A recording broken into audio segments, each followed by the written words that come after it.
pour regarder News Info. Bonsoir, merci de nous rejoindre pour le plateau de l'invité littérature aujourd'hui. Je reçois Max Savi Camille. Bonjour. Bonjour. Merci de nous rejoindre. Vous êtes journaliste d'investigation et spécialiste du catholicisme. Vous êtes l'auteur du livre intitulé De l'Évangile à la politique, coulisses d'une vie de pasteur, de diplomate et d'artiste consacré et donc à la vie sur terre de Monseigneur Nicodème Barriga.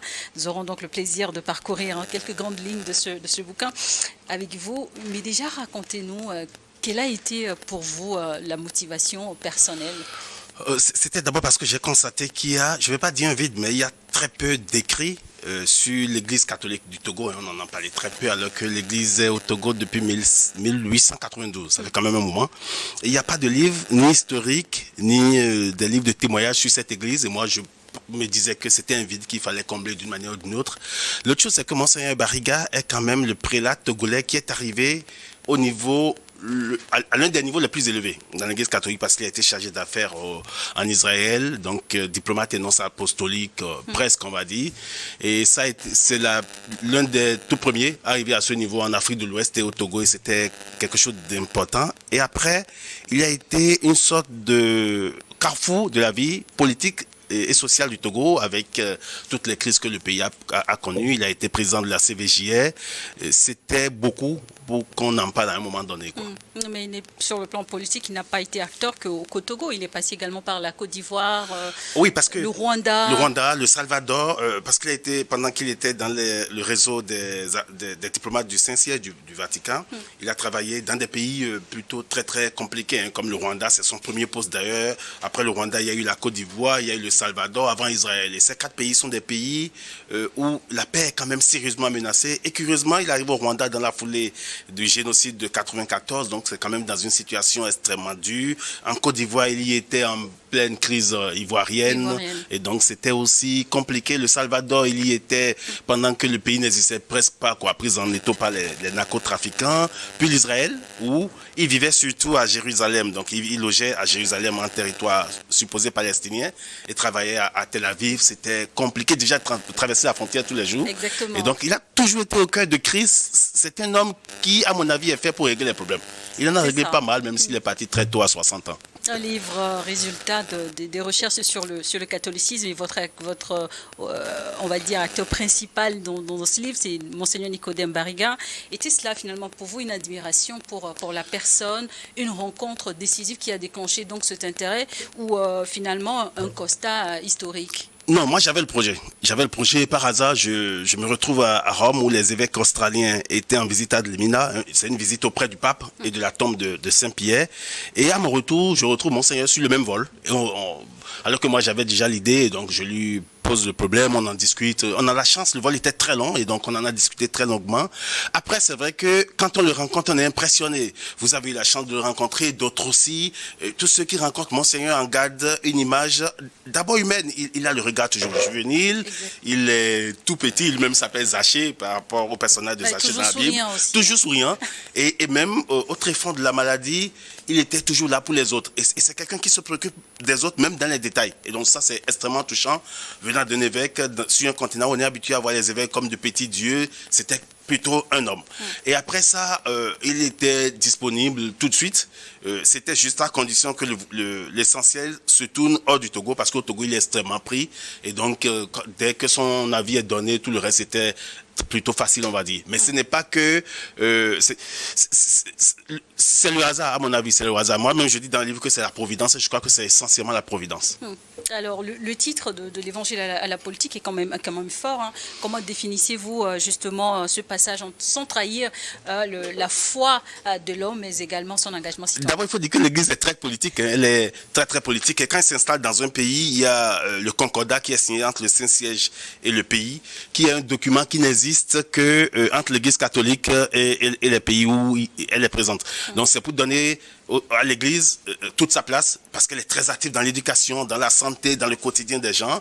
Donc c'est quand même l'une des institutions religieuses la plus importante. La deuxième chose, c'est que le Vatican est considéré comme un pays. Donc c'est un État avec un chef d'État, un gouvernement, une assemblée nationale, une monnaie, un drapeau. Donc c'est un État à part entière qui a une influence extrêmement importante dans chaque pays où elle est installée. C'est quand même assez important. Et cela donne à l'Église et à ses acteurs une posture forcément politique. Ce qui fait que chaque communiqué des évêques du Togo est scruté par la presse, sans doute aussi dans les palais présidentiels, de façon extrêmement sérieuse. Et du coup, il est clair que l'Église est fortement politique. Et ce côté, je voulais le mettre en exergue parce qu'on n'en parle pas assez. Et après, c'est vrai que sa mission première, c'est l'évangélisation, mais elle-même a poussé chaque fois le Rubicon le plus loin possible pour rester une sorte de mi-chemin entre l'évangile et la politique. Et assez souvent, dans les pays africains où il y a un déficit structurel interne dans l'organisation du marché politique, l'Église prend parfois la place des acteurs. Et on l'a vu voulant observer des élections en 2020, notamment les élections présidentielles. Elle a été d'ailleurs empêchée par l'État, et on en a parlé longuement dans le livre. Et donc, elle s'est jamais abstenue de faire de la politique et d'influencer le monde et l'espace politique. Monseigneur Bariga est avant tout un homme d'église. On les connaît tel, mais qu'est-ce qui, selon vous, le distingue des autres figures religieuses, engagées surtout dans l'espace public africain? C'est d'abord sa nature, mais il faut constater que la plupart des archevêques de villes phares, Lomé n'est pas une ville phare pour l'Église catholique. Accra, Abidjan, Pretoria, Rabat, c'est des villes de grande importance, mais Lomé,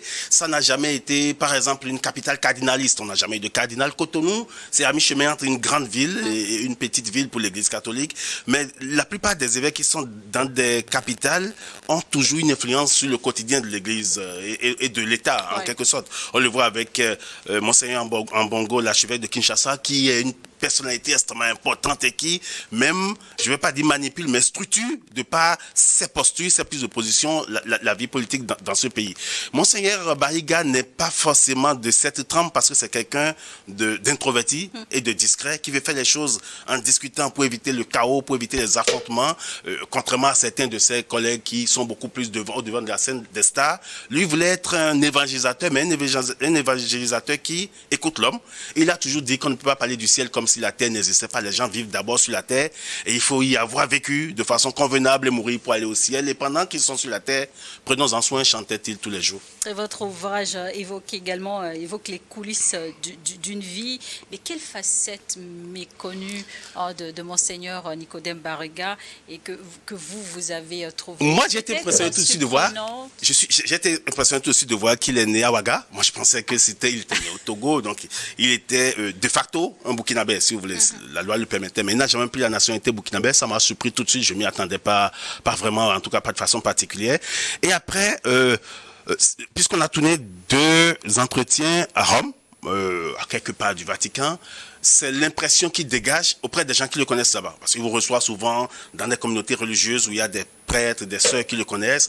Il vous reçoit dans l'enceinte du Vatican où il est très connu par des cardinaux. Et vous sentez que c'est quelqu'un vers qui tournent tous les regards. C'est quelqu'un qu'on attend dans le futur. Et c'est ça qui est un peu dur quand on voit qu'il est mort autour de ses 60 ans.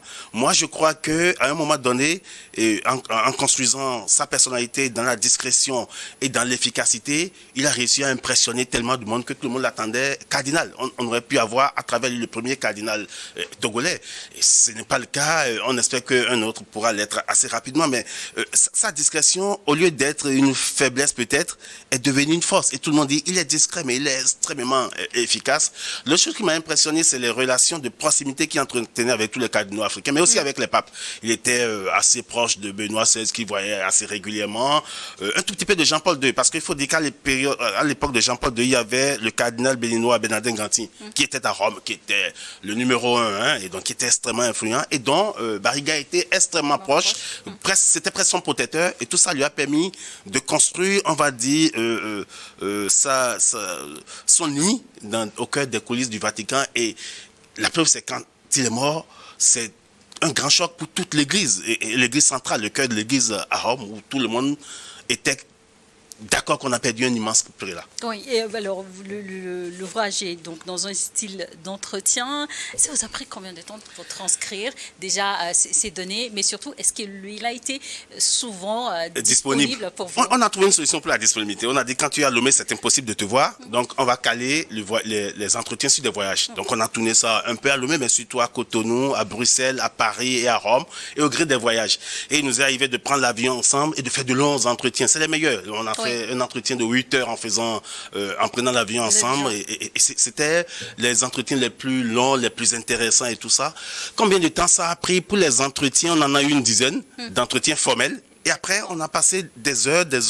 En tout et pour tout, moi, j'ai 105, 107 heures d'enregistrement, parce qu'on a passé des heures à bavader, mais comment a-t-il accueilli le projet? Qu'est-ce qu'il a voulu personnellement laisser comme souvenir de Il ne lui? voulait pas. Moi, je pense qu'il ne voulait pas vraiment. Je lui ai mis la pression un peu. Après, je lui ai laissé le temps. Parce que c'est un projet dont on n'a pas parlé en 2018-2019. Et le premier entretien a eu lieu quand même en 2003. Donc ça a pris du temps. Après, je l'ai laissé 1 ou 2 ans. Et puis après, moi-même, mes implications politiques au Togo ont fait qu'il a pris un peu de distance et tout ça pour ne pas apparaître proche d'un camp ou de l'autre. Et donc ça a pris de temps sur cet angle-là. L'autre chose aussi, c'est que je pense que vers la fin, sachant quelle allait être l'issue pour lui, parce que je pense que mon Seigneur savait clairement qu'il allait mourir dans la foulée des derniers entretiens, puisqu'on a pris des dispositions particulières au cas où l'un d'entre nous meurt, qu'est-ce qu'on fait du livre? Donc c'est une question que moi je ne me serais pas posée. C'est une question que vous vous posiez? Non, c'est une question qui s'est posée à un moment donné. Mais ça ne m'a pas permis je ne l'ai pas perçu comme un message. Donc on finit le livre, on règle les derniers détails, on s'entend de ce qu'on va faire, des droits d'auteur et tout ça, et c'est là où il me dit, ah mais si l'un d'entre nous meurt avant la sortie du livre, qu'est-ce qu'on fait? Qu'est-ce que l'autre fait? Et je lui dis, naturellement, le livre va sortir.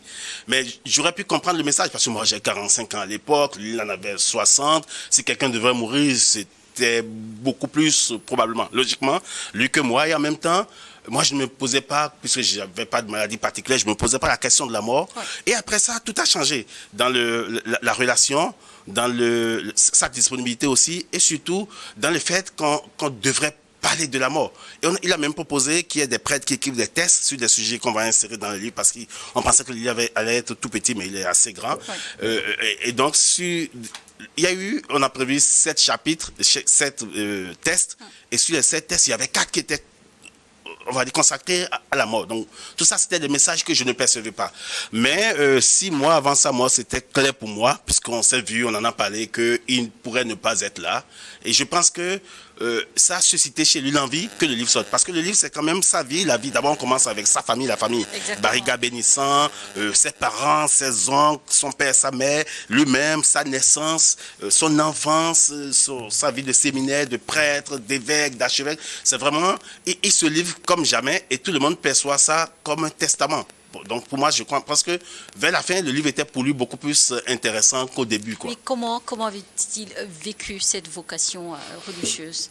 D'abord, il faut dire que quand il a pris la soutane, la prise de soutane, c'est que quand vous avez le bac, vous rentrez au grand séminaire, au bout de 4 ans à peu près, ça dépend de la communauté à laquelle vous appartenez, mais au bout d'en moyenne 3-4 ans, vous prenez la soutane. Et donc, on vous voit revêtir les mêmes accoutrements qu'un prêtre.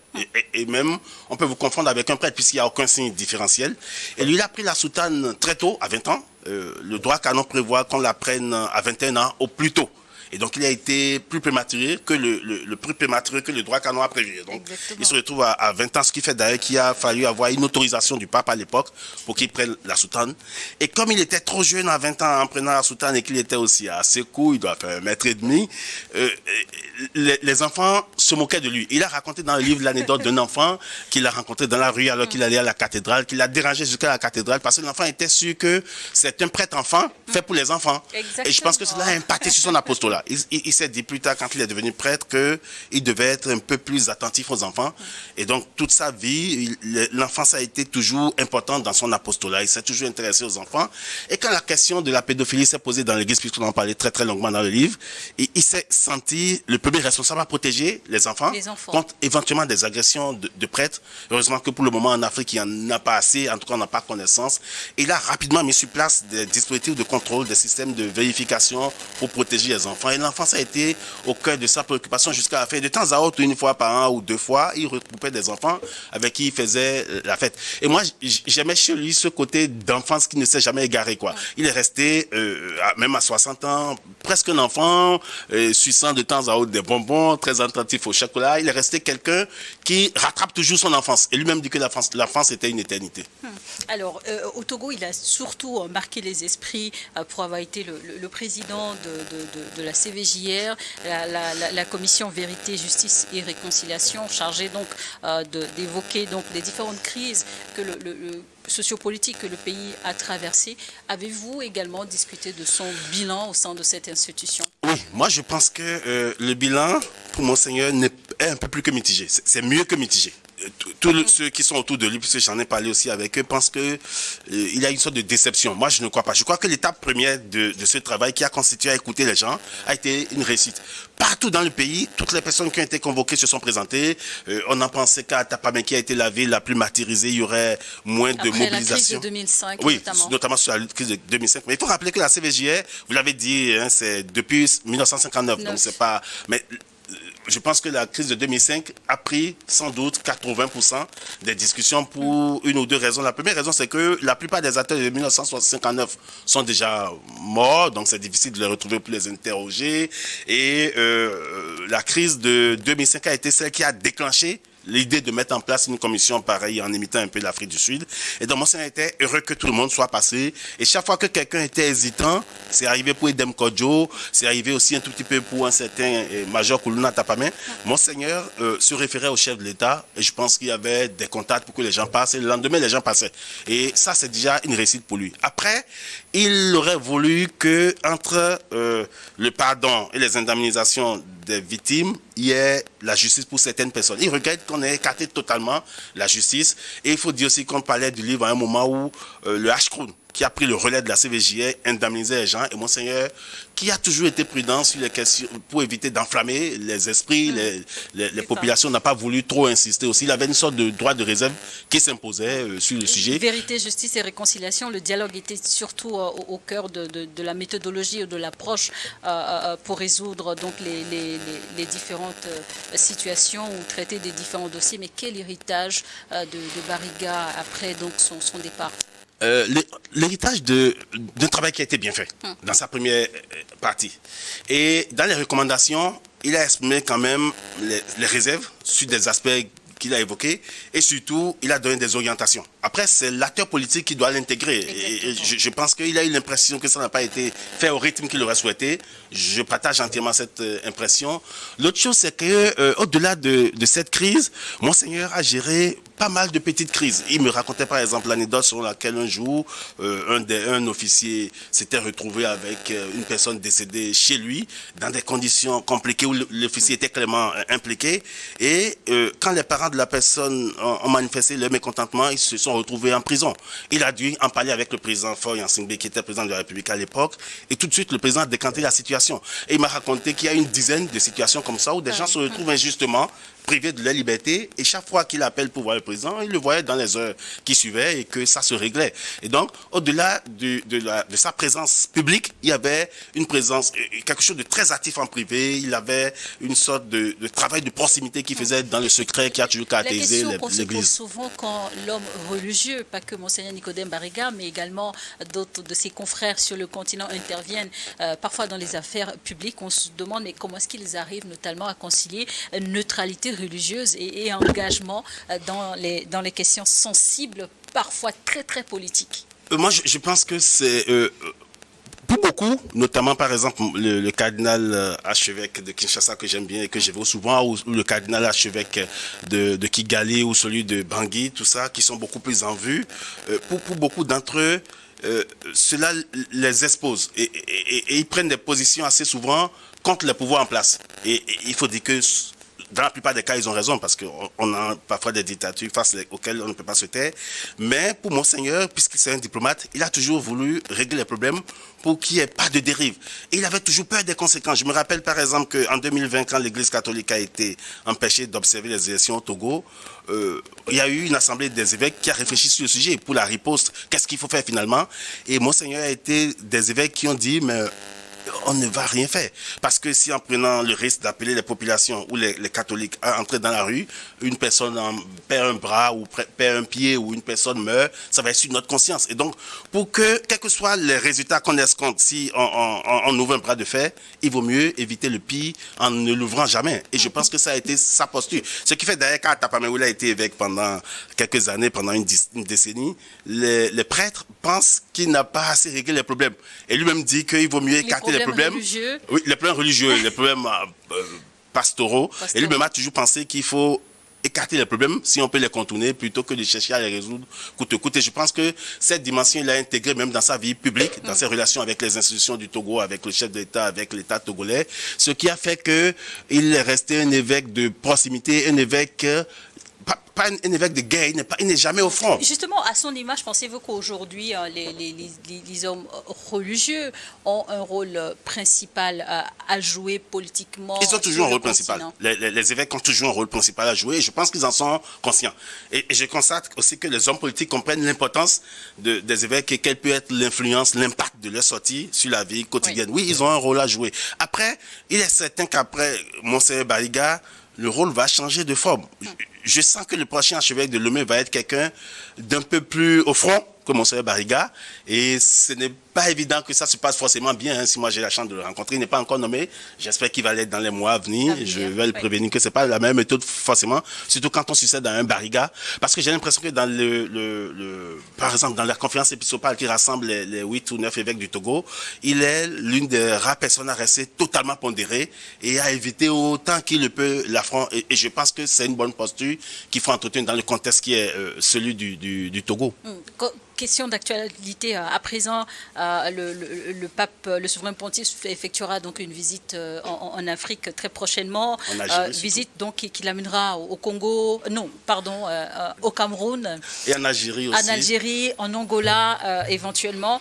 Mais quels sont réellement les impacts de ces visites de souverains pontifes sur le continent, surtout dans des zones toujours en conflit? Je prends l'exemple de la RDC aussi qui a reçu un souverain pontife. Oui, il faut dire que le pape voyage toujours en tant que pasteur, parce qu'il est le chef de l'Église catholique, et en tant que chef d'État. Parce que l'Église catholique, le Vatican est un État. Donc c'est quand même un chef d'État. Il est reçu d'abord par le président de la République comme un chef d'État dans le protocole international d'accueil et de réception en griffe des chefs d'État. Et la question de l'impact peut être posée. D'abord, il faut dire que c'est des voyages qui ne coûtent pas cher, hein, à l'Église ni à l'État. Le budget est toujours beaucoup plus bas qu'une visite d'un chef d'État normal, puisqu'il y a des bénévoles de l'Église, et l'Église même s'implique de façon active. Quels sont les impacts?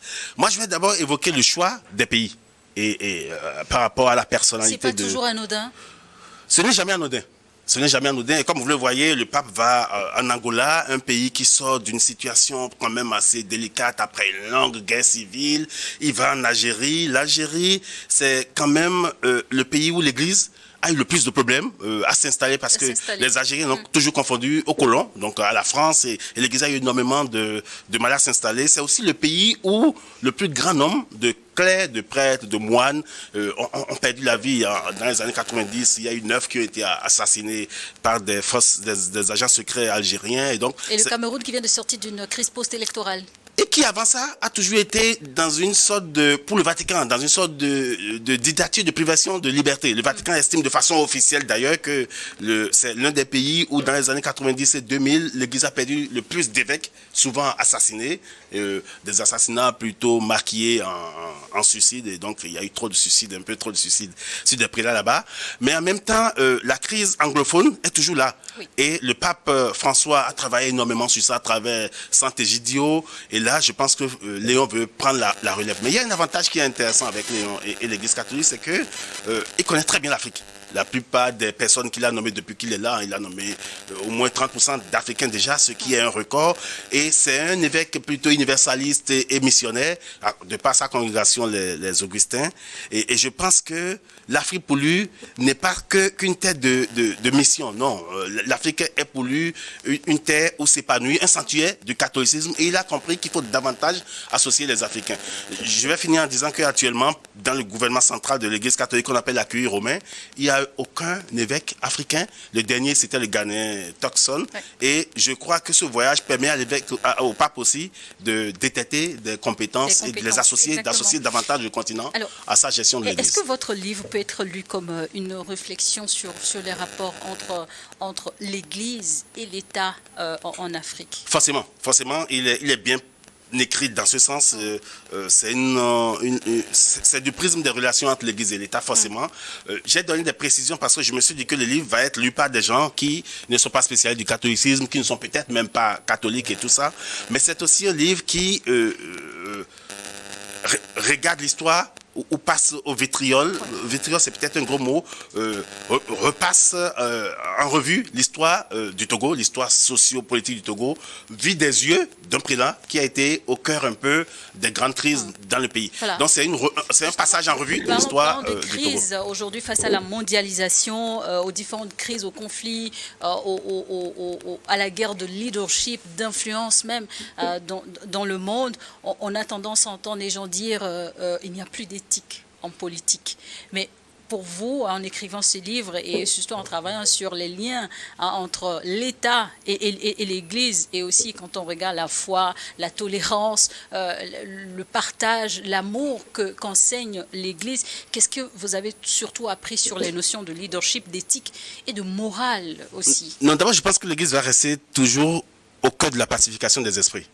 On a vu le rôle qu'elle a joué entre les États-Unis et le Cuba pour calmer les esprits, notamment au temps d'Obama. Là, on retrouve une situation assez complexe avec Donald Trump qui n'écoute personne et qui met la pression sur tout le monde. Et l'Église, peut-être heureusement ou malheureusement... C'est la loi du plus fort aujourd'hui qui domine. Oui, mais au-delà de ça, le Vatican a toujours été... Puisque le pape est le chef d'État le plus informé du monde, il a 450 000 prêtres dans le monde, c'est énorme. Il y a à peu près 5 000 évêques, il a une centaine de nonces apostoliques, à part 3 ou 4 pays africains, dont le Comore. Il a des représentations diplomatiques dans tous les pays du continent africain. Aucune diplomatie n'est aussi active que la sienne. Et je pense que les Américains le savent. Et vous allez constater qu'assez régulièrement, au moins une fois par an, le pape reçoit soit le président, soit le vice-président américain. D'ailleurs, François, à la veille de ça, moi, avait reçu l'actuel vice-président. Et donc, ils savent que le pape détient énormément d'informations dont ils ont besoin et pour lesquelles les services secrets américains ne sont pas compétents forcément, parce que le pape, c'est aussi un prêtre égaré à Macédoina au nord du Togo, c'est un prêtre à Djougou au Bénin, donc c'est des informations de proximité. Et je pense qu'il y a un lien d'échange d'informations qui fait que le président américain doit toujours écouter le pape. On a un autre avantage, c'est que l'actuel pape est américain. Et je me dis, qui d'autre qu'un Américain pour barrer la voie, je ne dis pas à la folie, mais à la fougue de Trump. Et je pense que Léon XIV est bien habilité pour le faire. Et c'est peut-être une chance pour l'humanité. L'Église enseigne l'amour du prochain, la foi chrétienne, la tolérance, l'espérance et également. Est-ce que réellement, pour vous aujourd'hui, la foi sauve encore? On se pose la question, pourquoi sur un continent où on prie beaucoup, on connaît en même temps beaucoup de difficultés? Autant de crises. N'est-ce pas paradoxal? Forcément, c'est paradoxal. D'abord, chaque année, selon les statistiques de Fides, une agence liée au Vatican, la moitié des nouveaux catholiques viennent d'Afrique. Ça veut dire qu'a priori quand même, et on voit toutes les églises, il suffit de prendre n'importe quelle rue, on en a une vingtaine tout de suite. Ça veut dire qu'a priori on prie assez pour que Dieu écoute enfin nos prières et qu'on sorte des crises. 10 000 églises ont été fermées par le président. Au Burkina Faso, on invite les gens à prier à des heures régulières et aller plus sur le terrain, donc travailler. Et est-ce que finalement... Moi, je pense que la foi reste ce qui va nous sauver. D'abord parce qu'il n'y a pas une alternative plus crédible. C'est-à-dire que je ne connais pas quelque chose d'autre dans laquelle on peut mettre notre espérance, yeux fermés, et être sauvé. Il y a les essais humains pendant des années, tous ont échoué. La preuve, c'est qu'on a aujourd'hui plus de guerres dans le monde et plus de tensions qu'on en est à la sortie de la Deuxième Guerre mondiale.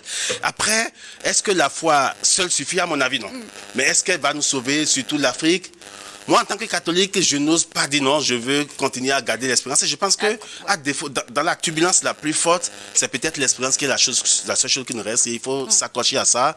Je sens chez vous un peu de pessimisme. Non, accrochons-nous à l'espérance. Nous n'avons pas d'issue hors de l'espérance. Monseigneur Nicodème Barriga, bénissant de l'Évangile à la politique, coulisses d'une vie de pasteur, de diplomate et d'artiste, quelles sont vos attentes de l'accueil que le public d'abord, c'est remarquable. Va réserver la vente. On n'a pas encore lancé le livre et on a vendu plusieurs centaines déjà. Et moi, je suis très content que ce soit ainsi. Après, je pense que c'est le moment unique de découvrir Monseigneur Barriga. Il y aura pas meilleure opportunité. En tout cas, il n'y en a pas eu encore. Monseigneur Denis Diakpa, son prédécesseur qui a préfacé le livre, me disait qu'il a découvert Monseigneur Bariga énormément à travers ce livre. Donc, je pense que c'est quelqu'un qui est précieux dans le cœur des Togolais. Et le livre est très facile à lire. Hein. Il se lit en famille, il se lit à table, il se lit dans son lit. Les écritures sont grosses. J'invite les Togolais à le lire. Et comme on est dans un pays où sur un continent on lit de moins en moins, ça peut être un sursaut, un éveil de lecture pour cette année 2026. Un livre dans lequel je me suis aussi un peu retrouvée pour avoir eu la chance aussi de croiser les chemins de l'homme religieux, hein, l'évêque d'Atapamé à l'époque. En 2008, j'étais encore élève. Et je pense qu'il a contribué à susciter un peu la vocation que vous avez aujourd'hui. Effectivement, et je suis très, très, très fière de ça et fière aussi d'avoir un exemplaire de ce bouquin. Merci en tout cas pour tout ce partage. C'est un énorme plaisir. Et donc le livre disponible dans les librairies au Togo. Catholique essentiellement. On peut le retrouver. C'est partout à l'intérieur du pays aussi. Hein. Je m'en suis rendu compte en me rendant il y a 48 heures à Tapamé. Donc c'est dans les librairies catholiques essentiellement. Bon pasteur, je voulais rappeler qu'en mars, on aura un lancement et des dédicaces dans tous les diocèses du Togo. Et qu'après ça, on aura le livre, on aura l'asset démocratisé du livre partout dans le Togo. Merci beaucoup. Merci, cher confrère Max Saint-Vicar Carmel. Donc, je le rappelle, vous êtes l'auteur de ce livre consacré donc, à Monseigneur Nicodème Bariga et vous êtes journaliste d'investigation, spécialiste donc, du catholicisme. Merci beaucoup. Merci à vous de nous avoir suivis dans l'invité du jour.